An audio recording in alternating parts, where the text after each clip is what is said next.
warahmatullahi wabarakatuh. Perkenalkan, kami dari kelompok 4 akan menampilkan video permasalahan belajar yang berjudul Nanti Aja. Selamat menyaksikan.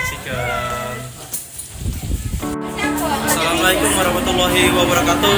Perkenalkan, saya Abdul Basit di NIM 2025-141-061, berperan sebagai Raka. Halo semua, perkenalkan nama saya Rafifah Syahira dengan NIM 2025-141-046, berperan sebagai Alia. Halo semua, perkenalkan nama saya Dwi Hafizah Putri dengan NIM 2025-14-11-07. Saya berperan sebagai Nisa. Halo semuanya, perkenalkan nama saya Betty Pusmita dengan NIM 2025-141-077, berperan sebagai Maya. Halo semuanya, perkenalkan nama saya Melinda Uli Hasim, NIM 2025-141-079, peran jadi Diana. Halo semua, perkenalkan nama saya Rinisa Agustin, NIM 2025-141-076, berperan sebagai Sari. Setiap pagi, kampus selalu tampak sama. Gerbang terbuka, langkah kaki bersahutan, suara motor, tawa, dan obrolan ringan memenuhi udara. Dari luar, semuanya terlihat baik-baik saja. Seolah setiap orang tahu kemana mereka pergi dan apa yang sedang mereka kejar. Padahal, di balik itu semua, banyak dari kami yang datang dengan pikiran yang berat, dengan hati yang lelah, dan dengan pertanyaan yang tak kunjung terjawab. Kami diajarkan untuk mengejar nilai, menepati tenggat waktu, dan berlari mengikuti ritme yang sama. Namun, tidak ada mata kuliah tentang bagaimana bertahan saat motivasi menghilang, tentang bagaimana tetap bertahan ketika belajar terasa hampa dan tanpa makna. Ada yang terlihat santai, padahal sedang menunda karena takut memulai. Ada yang sebenarnya mampu, tapi sengaja tidak maksimal karena takut ekspektasi orang lain. Ada pula yang rajin hadir, tapi jiwanya sudah lama ingin pulang. Kami sering diberi label malas, tidak disiplin, kurang niat, padahal yang kami rasakan adalah bingung, tertekan, dan kehilangan arah. Kami bilang nanti aja, bukan karena tidak peduli, tapi karena hari ini terasa terlalu berat untuk dihadapi sendirian. Film ini bukan tentang mahasiswa teladan, bukan pula tentang kisah sukses secara instan. Ini adalah cerita tentang manusia biasa yang sedang berjuang memahami dirinya sendiri di tengah tuntutan akademik dan harapan yang seringkali tidak terucap. Karena di balik setiap keterlambatan, setiap nilai yang menurun, dan setiap keinginan untuk menyerah, selalu ada cerita yang jarang didengarkan. Genggaman tangan yang masih ada.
tugas tuh nggak kemana-mana.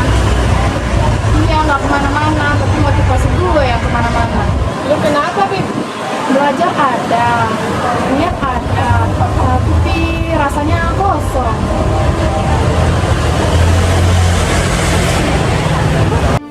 Di antara tawa ringan dan obrolan singkat, kami duduk bersama tanpa benar-benar saling mengenal luka masing-masing.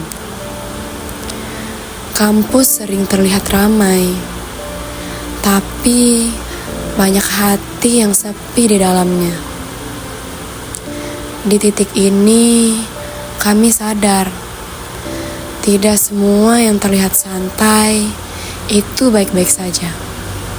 Kadang, seseorang hanya butuh tempat duduk dan teman bicara untuk tidak merasa sendirian.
Gue belajar biar gue kelihatan usaha, bukan karena gue pengen.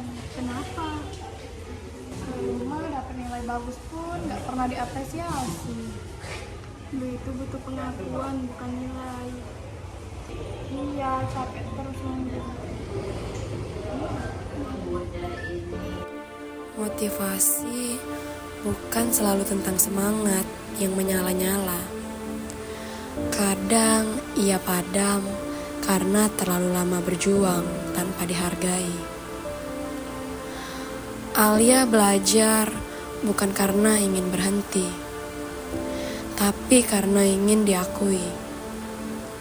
Namun, perlahan ia mengerti bahwa nilai tertinggi bukan berasal dari orang lain, melainkan dari keputusan untuk tetap melangkah meski tak ada yang melihat.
Nilai kuismu kecil lagi. Iya, Padahal ngerti materinya. Gue takut ekspresi orang kalau gue gagal terus maksimal rasanya lebih sakit. Jadi menyerah duluan. Mungkin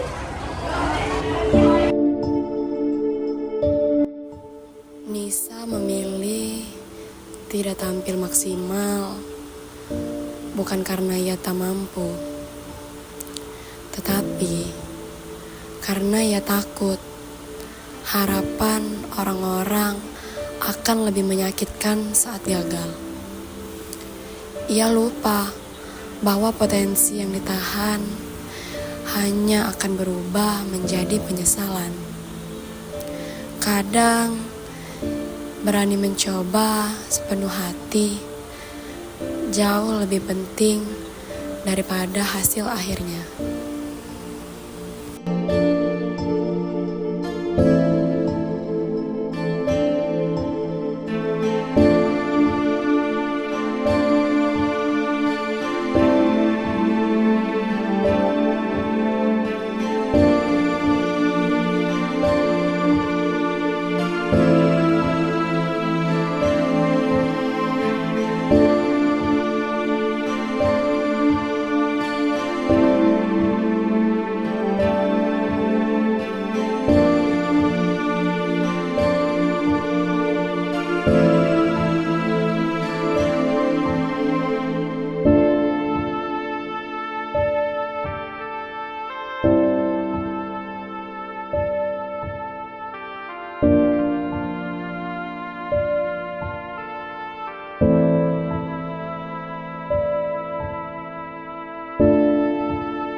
tugas metodologi udah. Udah, saya ada ide. Oh, itu kalimat klasik. Astaga. Kenapa sih gue selalu nunda-nunda? Padahal tahu akibatnya. Karena mulai itu lebih berat daripada stres di akhir.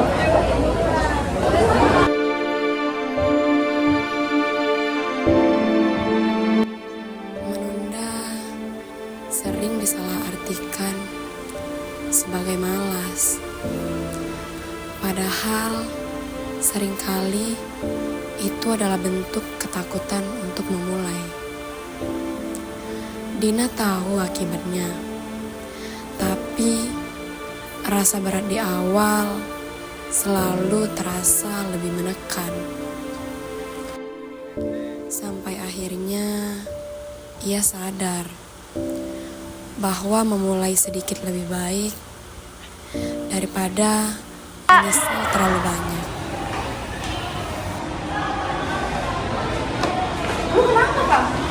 SMA 5 ini. Masalah nilai. Bukan cuma nilai, ngerasa gak cocok di kampus ini. Gue datang kampus setiap hari, tapi ngerasa kayak sendirian aja.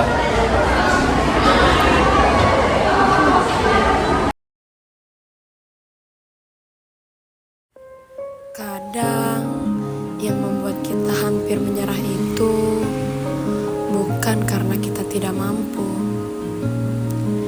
tapi karena kita terlalu lama berjuang sendirian. Aku sempat berpikir gagal berarti selesai.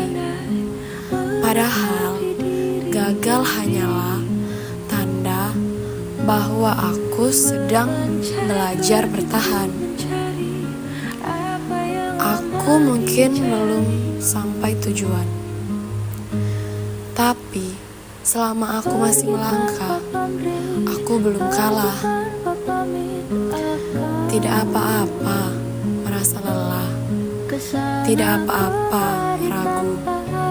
Yang penting, aku tidak berhenti. Hari ini, aku memilih bertahan. Bukan karena semuanya sudah jelas, tapi karena aku percaya satu langkah kecil lebih baik daripada menyerah sepenuhnya. Perjalanan ini belum selesai, dan selama aku masih di sini, aku masih punya alasan untuk mencoba. Menghiasi diri merayakan genggaman tangan yang masih ada.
Ini bukan contoh gagal ya, ini cuma capek.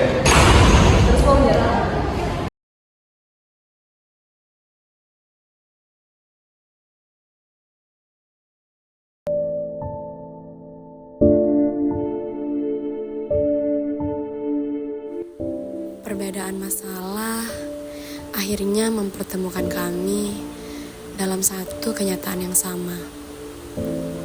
Kami semua lelah, hanya caranya yang berbeda. Disinilah kami belajar bahwa menyerah bukan solusi, dan bertahan bukan tanda kelemahan. Kadang, jujur pada rasa capek adalah langkah pertama untuk bangkit.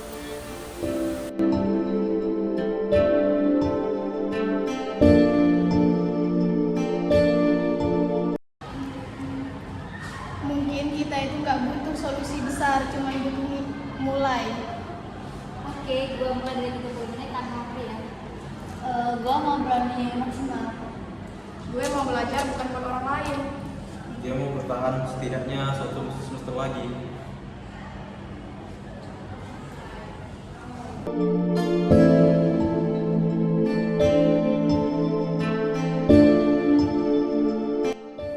Kami tidak menemukan jawaban besar,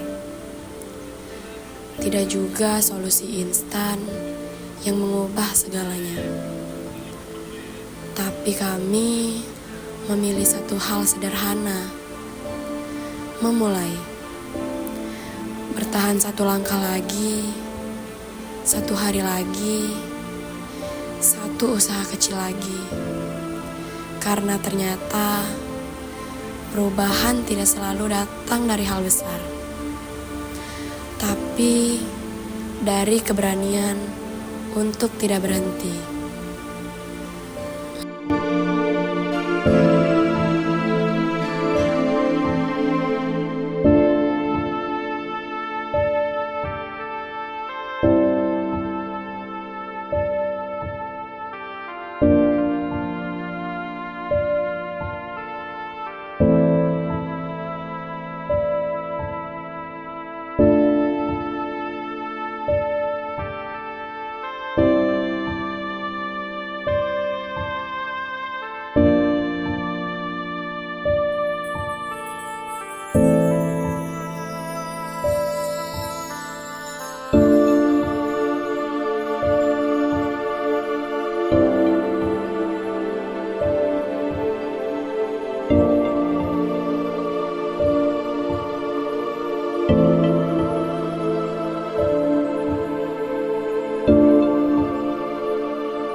Perjalanan ini membuat kami menyadari satu hal penting, bahwa masalah belajar tidak pernah sesederhana rajin atau malas.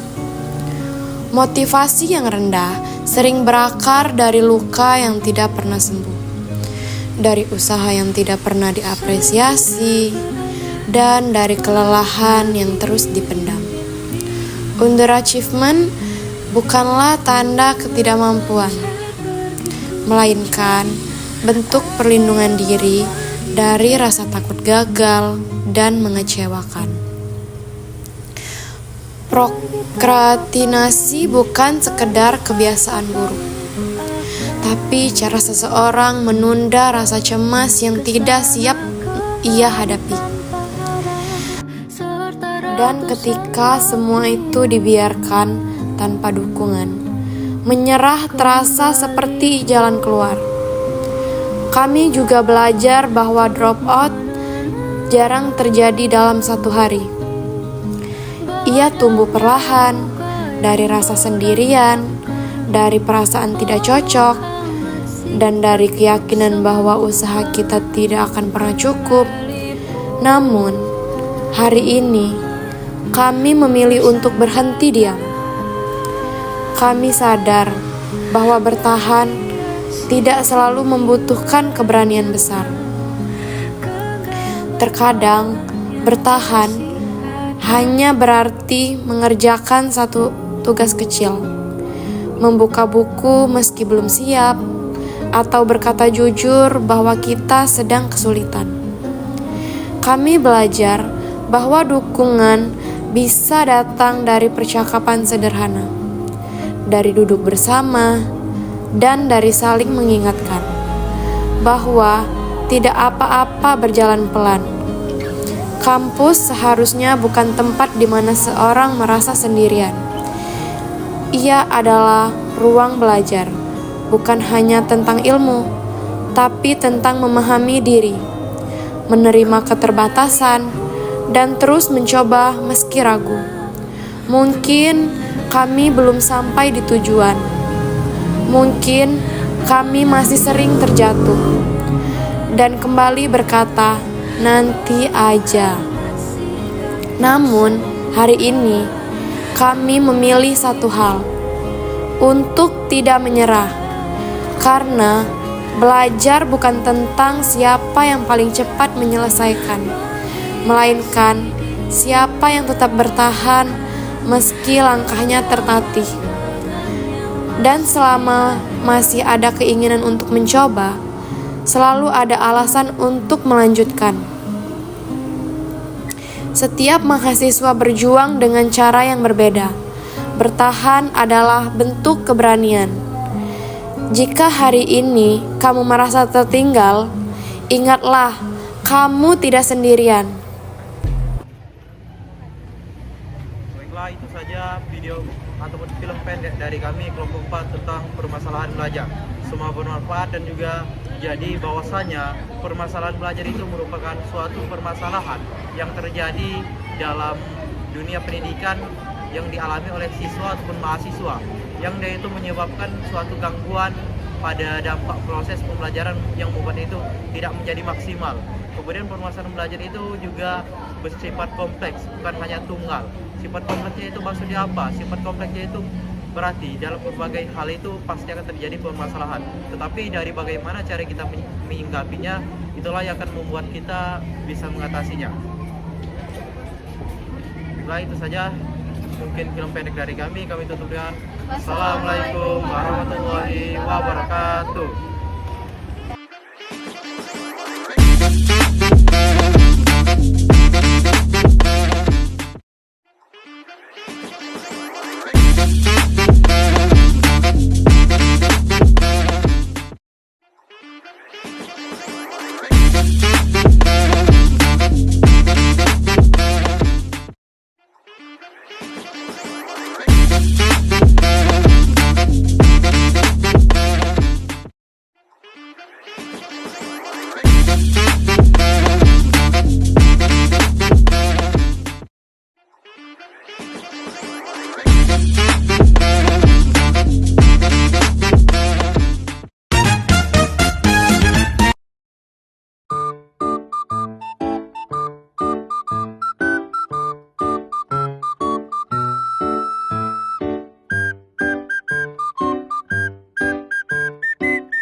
First you both go out your way and the vibe is feeling strong. And what's small turn to a friendship turn to a bond. And that bond will never be broken, the love will never get lost. And when brotherhood come first, then the line will never be crossed. Established it on our own when that line had to be drawn. And that line is what we reach, so remember me when I'm gone. How can we not talk about family when family's all that we got? Everything I went through, you were standing there by my side. And now you gon' be with me for the last ride. Let the